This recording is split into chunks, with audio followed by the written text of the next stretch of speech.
we'll talk about what AutoTrader is doing to tackle a lot of these opportunities and how you're seeing the mobile shopping experience play out. So please join me in welcoming Jose first. So to kick things off, Jose, tell us a little bit about your role at AutoTrader, and then we'll go a bit deeper into kind of what you guys are up to. Sure. I've been with AutoTrader for about 6 years, and my job is specifically to develop the mobile product platforms for AutoTrader, including mobile web, iPad, installed applications, iPhone app, Android app, those kinds of things. So how is AutoTrader now viewing mobile as an opportunity, and not just as a standalone, but as really a part of the, what we keep calling the path to purchase in the multi-screen world we now live in? How does mobile coexist in that world for AutoTrader in terms of your product vision? And then a little bit later we'll go into the monetization, but from a product perspective. So if you think about AutoTrader historically, it's been a classifieds business, right? It started with the magazine, so you could argue that we were always mobile. True. Then it obviously evolved into online, and so there's distinct things that people do when they're looking for cars, from that perspective, from a classifieds perspective. Mobile adds a whole different dimension to it, in that you have to reevaluate what the customer experiences, what the customer journey experiences, and like, where do I start and where do I end? And mobile allows us to go further, with the shopper all the way down into the dealership now. Sure. Where in the past, you could take a magazine, but you couldn't negotiate price. You might be able to flip through and try to find another car to try to negotiate, but that really wouldn't work that well. Got a little harder when you had a laptop to try to take into a dealership and try to do that. Now on mobile, you have it with you all the time. So mobile fits into the ecosystem of the user experience from a more of an end-to-end shopping experience. That makes sense, and we have a few data points that start to get to a little bit of that. These are actually data from Google that focuses on search. There's probably lots of different ways that people are kind of coming into this experience, but I think it's telling us some of the intent around car shopping in mobile, and that's that it's one of the top categories in terms of user intent to call a dealer if indeed that information is made available to them in the process of mobile engagement. I think it's also interesting to point out that the part of the stage of the buying process that they're more likely or most likely to pick up the phone and call a dealer is actually at that meaty purchase stage. So these are indeed warm leads that we're talking about for mobile. And then to kind of close that off, we're also, to quantify it further, we're talking about high value purchases. That probably goes without say because of the price tag of an automobile. But the stage at which users are going to pick up the phone, they're considering a price tag that far exceeds a lot of these other vertical categories that we're always talking about and building optimization strategies around. So I guess the question based on all this, are you finding that mobile shoppers, as opposed to other mediums in car buying process, are indeed warm leads, lower funnel, high immediacy, all that good stuff? That's an interesting question. I think it comes down to how we define mobile in respect to the global internet. So what we're seeing is that more and more people are engaging with mobile more frequently. And so it is kind of becoming the internet. So the difference between whether somebody calls when they're looking online versus on a phone, I mean, the difference with the phone is that you just click to call, where on a computer you can't really do that. So, but really I think the broader answer to your question is a lot of people don't really like to call dealers. The vast majority of people don't like to call dealers, and at the time they're going to call the dealer, regardless whether they're doing it on the website or they're going to do it on mobile. It's really more at the time where they've actually gone through that whole tedious process of deciding, first of all, understanding like what car is the one, and then deciding, why that's the one based on some economic things, and then deciding, okay, now I'm ready for this particular car. So people hesitate to the last minute. So by the time they call the dealer, they're pretty well like in their head ready to go in and start the transaction. Now the picture you just painted, I think, equally applies to desktop and in mobile. Like you said, it's just a matter of which one actually rings the phone, if you're picking up a separate device or it's happening within the search. The difference in mobile, I would theorize, and we probably hear this a lot, is that mobile is with you when you're out and about, say Saturday car shopping. Are you finding, I think that's often something that a lot of people talk about with the opportunity with mobile car buying and engaging users while they're in that process. Are you finding that to be the case, that those are out and about customers that are either at or near the dealer lot? The answer is yes and no. Yes and no. Okay, we have a lot of search activity on our website during the day, but we find that we have very high levels of mobile usage activity during the week in the late evening hours. On the weekends, obviously, you definitely see the discrepancy with traditional website compared to mobile. Those are people that typically are out shopping. Now let's talk about kind of the business and the revenue model. How is AutoTrader looking at mobile in terms of your value proposition to dealers? Is it an additional form of distribution that's bringing in more and maybe higher value leads, so it's really bundled in as a bonus to do business with you, or are you monetizing it in a separate, discrete way in terms of that particular distribution, leads that come in, et cetera? So to clarify our overall business model, actually, that's a good place to start. we satisfy, it's a very complex ecosystem when you really take a look at it. We have to design a user experience that is easy to use and helps me as a shopper find the right car.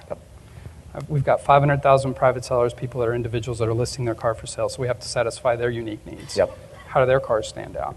We've got over 25,000 dealers that we work with at all different levels, all the way from multi-franchise dealerships down to independent dealerships, and then how do we solve their problems, which are very different, especially when you look at it geographically. Every local market has, one market that's rural might have one franchise dealer that they dominate the space, right? And then you also have, relationships with over 30 manufacturers that they all have their own objectives in terms of branding and those kinds of things. So I think that when you look at that entire ecosystem of value proposition, ultimately what people want is they want to be able to sell a car or influence somebody to buy that car. So the value proposition that we've designed is really around helping the consumer sort through all that inventory and all those different options and find that right piece of information at the right time. And we monetize it primarily through subscriptions. So we have a very enviable space in that regard, which is that we monetize mobile extremely well because it comes in with, to the point that it comes in as a package of everything else.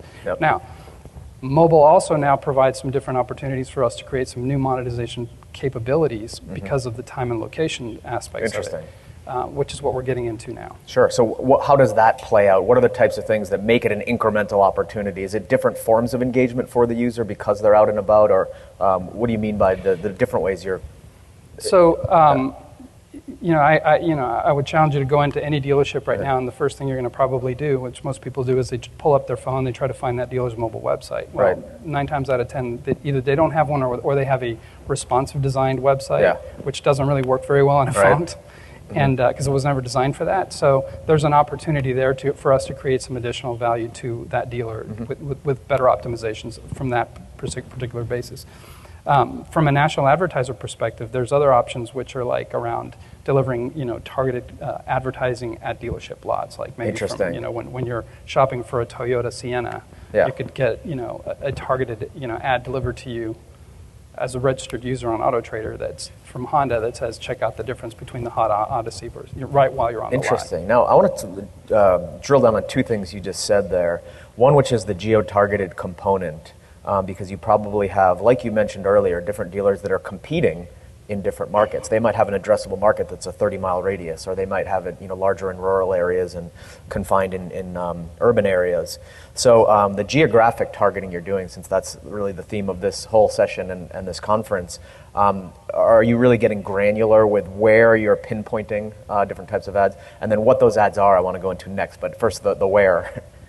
Well, the where is the physical dealership, right? So we center everything around the dealership. So I just gave you the example from an OEM ad, right, targeted at a particular dealership, conquesting type of scenario.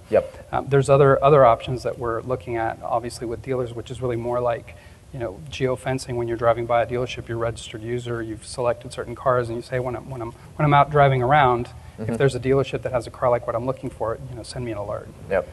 So the physical location of the dealership is pretty central to that, because that's where you're going to make your decision to buy. That makes sense. Now, what is the data you're going by to do that targeting? You mentioned, the kind of whatever maybe lead gen forms they had filled out in the past are indicating their interest, that they're in market. We hear a lot about the age of big data and all the signals coming from the mobile device, and we're going to talk about this in a bit with Placed and XAD, the way that they are profiling different audiences for their affinities around different things, and really starting to extrapolate what's the level of confidence that I have that this person is in market for a Hyundai right now, those types of things, just the predictive modeling, I guess. Are you getting into that yet? Right, so that's sort of the evolution of behavioral targeting, right? And then adding the dimension of mobile becomes pretty complex. Anybody that knows, tracking people across devices anonymously is really complicated. Sure. What we've really taken an approach is, from a strategic standpoint in mobile, is to drive user registrations. Sure. Right. So once I know who you are, then it's easier for me to provide value to you. And then you've got lots of permissions. I know who you are. I know where you've been. I know what cars you're looking at. I know that you're saving cars on the website. I know that you're saving cars on the iPad. I know what you're doing. And that's linked by the registration or the authentication of having signed in both places? No, you create one account and then you can log in across our entire ecosystem, which is very valuable. What we found in mobile, on our website, we get about 2% of users, and so that's an obstacle, right? People come to our website and there's this apprehension of, why would I create an account when you're going to take my information and send it off to dealers and I'm going to get marketed to? Sure. Well, first of all, we don't do that, right? Because that would create a problem for us as a brand. We start to lose audience. But mobile, we believe, gives us a permission because most mobile experiences that are valuable, people are accustomed to creating an account, creating an ID, a user ID. Do you do any social sign-in to make it easy? Sign up with Facebook or Twitter or authenticate in those fashions? We're not doing that right now, but we're going to. But yeah, what we've seen in mobile is that we've got 20% of people that are actually creating accounts, which is significantly higher. We haven't really done a lot of other things other than just change the dynamics of the user experience. Interesting. So it's very subtle. But as you're looking at cars, because particularly you can see it in the iPad app, we're about to launch a new iPhone app, Android app, and a new mobile website. So you'll be able to see that new interaction. It makes it very easy to do that. Now, that was going to be my next question. All the places that you're present, I imagine you're pretty platform agnostic and just casting a wide net. Where are you seeing the most engagement, platform-wise? With no question on the installed applications. Okay. I mean, that is by far the most lucrative audience that we have. It's the most engaged. These are people that have a nice piece of hardware. Absolutely. They've taken the time to download it. They're highly interested, and our levels of engagement are 8x on a per user basis compared to our consumer website. Now, one of the kind of challenges in the world of native apps is, the easy come, easy go problem. First of all, getting found in a sea of, I think iOS now has 1 million apps. Now, you guys have the benefit of a strong brand name to kind of get that. But then the second challenge is, ongoing engagement. There's a high drop-off rate often. What are you doing to not only getting people to download the app, but to use it on an ongoing basis? Personalization features? Are you doing push alerts? Other ways to engage people outside of the app, stuff like that? Yeah, so in the last year we've been doing a lot of re-platforming because we started out with a very basic approach. If you look at our website, almost every pixel on the website is monetized. Yep. So, we've been having a lot of conversations today about legacy, really. That's what we're talking about, the transformation of legacy models into these new paradigms, right? When you take a website that's highly monetized, and then you say, well, now if I shrink it down to a little screen, right? You have everybody fighting for the space, and I want to put this on there, and so you have to respect the user experience, or you're going to lose users altogether. Sure. So that's what we have to manage through to be able to provide that user experience so that you want to create that account and you want to keep coming back. So generating that value is what's reflected inside of the iPad app that we have now. We are adding all these new features on top of that where you can get the alerts and all those kinds of things. Sure. But more important than that is what those push alerts are really about. It can't just be about inventory, because once you've already identified like the one Honda Accord out of the 800 we have for sale in Atlanta, or the 2 or 3, then what? Sure. Right? Good point. And so what really makes the decision for a shopper is not necessarily the car. At the end of the day, it's about the economics of how does that really work out? When I sit down at the dealership, does it really align, or did it really work out the way that I thought that it did? So the kind of content that we're focusing on is really more around the economics aspect of the car, like incentives and all the things that have to do with that. That makes sense. So we're out of time, but I want to give you the final word on, you mentioned a lot of things that are kind of coming next, the iPad app, other features, perhaps social sign-on. What are the things you're working on now that you can talk about that you're most excited about kind of coming up next? Trying not to be too specific, I will just say this. In general, in the automotive space, e-commerce is coming.